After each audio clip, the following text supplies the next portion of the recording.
Hey hello welcome back MBCT aspirants.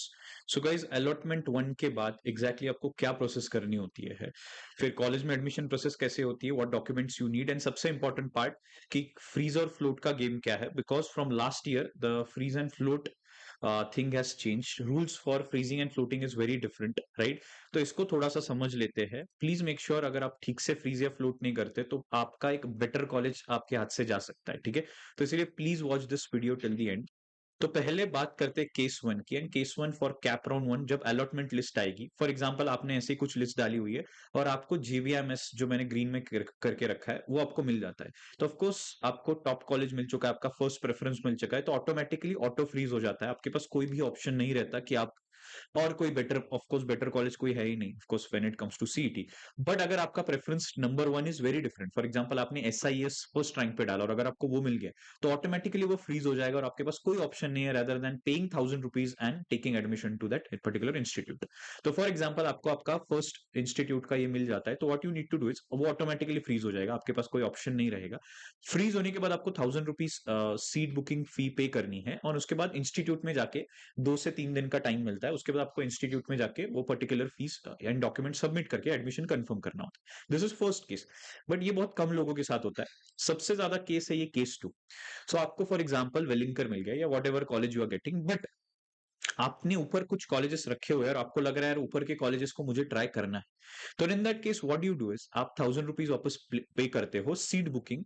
So you are booking your seat in Welingkar and then floating and going for betterment. इसका मतलब क्या हो जाएगा कि आप जब फ्लोट करोगे, आप बेटरमेंट के लिए जाओगे, तो इन दैट केस आप सेकेंड कैप राउंड में आपकी वापस एक लिस्ट बनाओगे। एंड वो लिस्ट भी कैसे बनानी मैं आज की वीडियो में बताने वाला हूँ कि कैप राउंड अलॉटमेंट टू, मतलब कैप राउंड टू के लिए आपको ऑप्शन फॉर्म कैसे भरना है वो भी बता दूंगा। वो ज्यादा इंपॉर्टेंट है, cap round two is very important from for a lot of students, ठीक है। तो अभी फॉर एग्जाम्पल ₹1000 भर दिए, फ्लोट कर दिया, आपको कॉलेज विजिट करने की जरूरत नहीं है। यू जस्ट नीड टू पे दैट ₹1000 ऑनलाइन एंड उसके बाद आपको कुछ भी करने की जरूरत नहीं होती है, ठीक है। अब एक थर्ड केस आती है।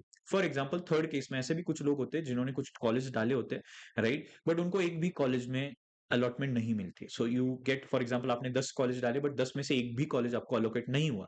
तो इन दैट केस आपको कोई भी फी भरने की जरूरत नहीं, ना फ्रीज फ्लोट करने की जरूरत है। You just need to fill the second option form. अभी सेकेंड ऑप्शन फॉर्म क्या भरना है, ठीक है। तो ये बहुत ही ज्यादा इंपॉर्टेंट है। फर्स्ट कैप राउंड का फॉर्म आपने ऑलरेडी भर चुके हो, अभी उसमें कुछ चेंजेस नहीं हो सकते। बट कैप राउंड टू के लिए ऑप्शन फॉर्म एक्चुअली कैसे होनी चाहिए so that you get a good college, वो हम देखेंगे। तो पहले तो case one, cap round to में जब आप जाते हो, सो सबसे पहली बात होती है कि आपको जो कॉलेज मिला है, केस वन फॉर एग्जांपल मुझे पुंबा मिला है बट मेरे को बेटरमेंट के लिए जाना था फर्स्ट कैप के बाद।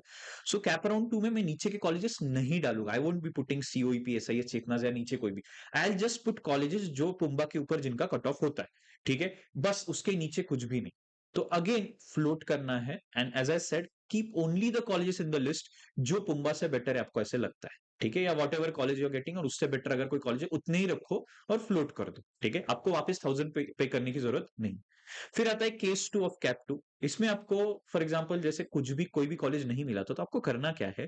फॉर एग्जांपल मैंने फर्स्ट कैप राउंड में सिर्फ जीवीएम, सिमसरी, वेलिंगकर डाला था, तो इस बार मैं पुंबा, सीओईपी, एसआईएस, चेतनास और 4-5 ऐसे कॉलेजेस डालूंगा जो थोड़े से लोअर परसेंटाइल पे है। इससे मेरे chance of allotment too increases, ठीक है। अगर आपने वही सेम लिस्ट रखी तो गाइज ये भी आपकी एक बड़ी मिस्टेक हो सकती है। If you are very sure कि फॉर एग्जांपल मेरा ऐसा है कि मुझे सिडनम या सिमसरी ही चाहिए, तो ओनली इन दैट केस आप ये कर सकते हो। अभी कैप राउंड टू के लिए जो लास्ट टाइम से जो रूल चेंज हुआ है, विच इज व्हाट, अगर आपको टॉप 3 में से कोई भी कॉलेज मिल जाता है कैप राउंड टू में, तो वो ऑटोमेटिकली फ्रीज हो जाता है, ठीक है। फॉर एग्जाम्पल मैं पीछे चला जाता हूं, अभी यहां पे मुझे अगर वेलिंगकर मिल जाता अलॉटमेंट टू में, ठीक है, तो मुझे वेलिंगकर लेना ही पड़ेगा, ठीक है। But if I are getting again PUMBA तो मैं अगेन फ्लोट कर सकता हूं। तो कैप राउंड टू बोलता है अगर टॉप 3 में आपको कोई प्रेफरेंस मिल रहा है, then in that case you have to freeze it, auto freeze हो जाएगा और आपको एडमिशन लेना ही पड़ेगा। और कैप राउंड 3 में जब जाते हो, जब कैप राउंड 3 का अलॉटमेंट आता है, इन that case what happens is आपको टॉप 6 इंस्टीट्यूट जो है, जो आपको आपके प्रेफरेंस लिस्ट में है, ठीक है। फॉर एग्जांपल मैंने 6 इंस्टीट्यूट डाले हैं, अगर मुझे नहीं डालने में 4 भी डाल सकता हूं, 2 भी डाल सकता हूं, 1 भी डाल सकता हूं, ऐसा कंपलसरी नहीं। बट फॉर एग्जांपल मैंने टॉप 6 कुछ डाले हुए हैं, उसमें से मुझे जो भी अलोकेट होता है वो पर्टिकुलर कॉलेज मुझे लेना ही पड़ता है इन दैट केस, ठीक है। तो ये है आपके चेंज्ड कैप राउंड्स के रूल्स। तो प्लीज मेक श्योर मैंने जो जो चीजें केसेस बाय केसेस एक्सप्लेन किए वो प्रॉपरली समझो। आपको कोई भी डाउट्स होगे आप कमेंट में डाल दो, आई विल श्योरली रिप्लाई, ठीक है। So let's first target CAP round 1 and 2। मैं कैप राउंड 3 के लिए, when it comes to CAP round 3, मैं will be making a separate video, क्योंकि कैप राउंड 3 थोड़ा डिफरेंट हो जाता है, बहुत सारे स्टूडेंट्स की सीट रिलीज हो जाते हैं तो अलॉटमेंट बढ़ती है। तो उसके लिए एग्जैक्टली कैसे करते हैं वो हम बाद में देखेंगे, अभी के लिए कैप राउंड 1 एंड 2 का आप समझिए, okay. So that was all about this particular thing. If you have any doubts, please reach out to us. Thank you so much.